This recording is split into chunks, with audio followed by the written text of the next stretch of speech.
Guys, I just sprinted upstairs. I'm super excited. I received a new package and new opals. Yes, new opals.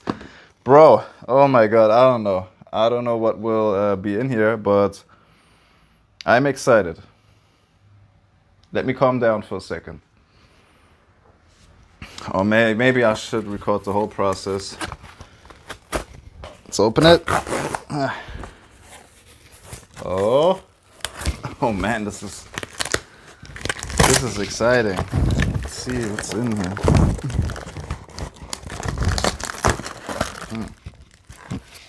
That's how the stuff is packaged. That's where the opals are inside. Millions of dollars, as Peter Marco would say. Millions in this little bag here. Oh man. Yeah. Let's see. Oh man. This is so exciting because it's like you don't know what you will get. Literally, like the photos don't tell you anything. I don't know. Now it's in this little paper bag.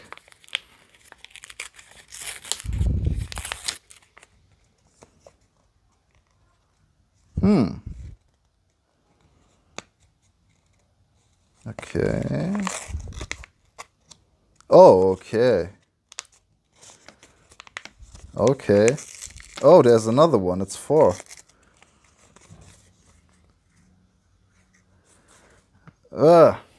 He glued them inside there, like, bro.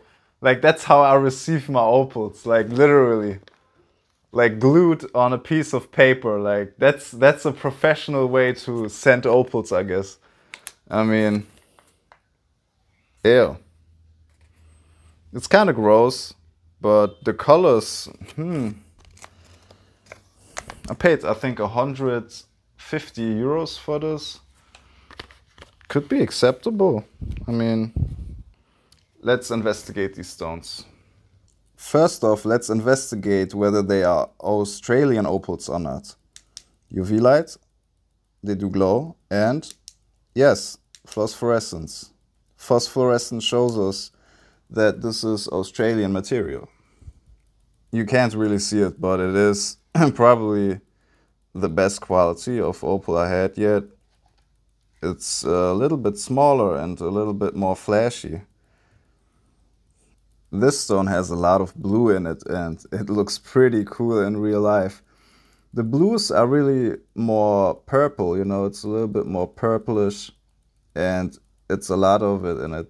In the camera, it's actually exaggerated. It's pretty interesting. So the camera sensor cannot pick up these violet tones in opals. Very interesting. The back, okay, that's not so good, but it will be in a pendant or ring anyway. So the front will only be visible. Now this stone might be even more interesting than this stone, because this stone only shows fire when it's at a certain angle. There is an angle where it has no fire, as you can see, you know, and this stone has fire all the time. And it's also crystal opal. You can see the transparency is there, which gives it a pretty cool 3D effect in real life. You cannot see it really in the video, but it is pretty cool. What about these? It's a tiny one, also with purple, but a lot of red in it. It's a nice stone. Oh, this one is nice. This one got very interesting red-green pattern. It's a nice stone. Probably the strongest flashes from this one. This one has the strongest. Yeah, and this yellow and green is very, very strong. I don't even know if this would be a B4. There's the scale from brightness from 0 to 5. And usually B3 is the accepted standard for a nice color, you know, a nice flash. And B4 territory is already world class, and B5 is the best you can get. And I have never seen it in real life, but I have the feeling that this yellow flash we can see here is B4 territory, you know. Definitely.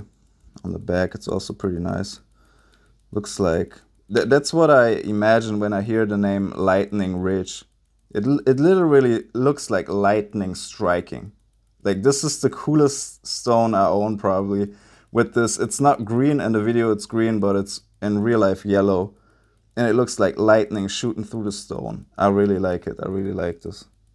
Yeah, so paid 150 euros for these 4 stones.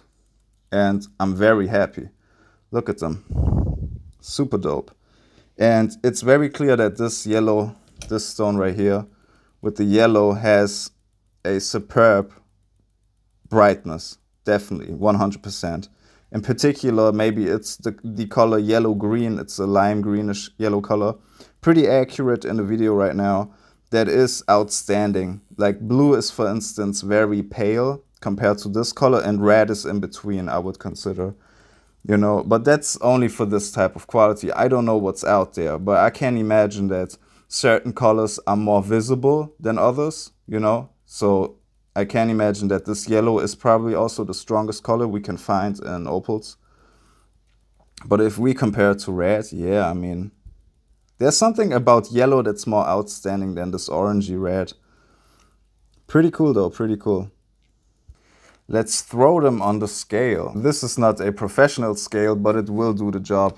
And with opals, it's anyway about the size, so it doesn't even matter. But it becomes very apparent that these stones are not the average, like, brightness. They are very bright. You have to consider that I literally just opened the package and I just looked at them for 1 second. And I'm not a professional in opals, so I can't really tell.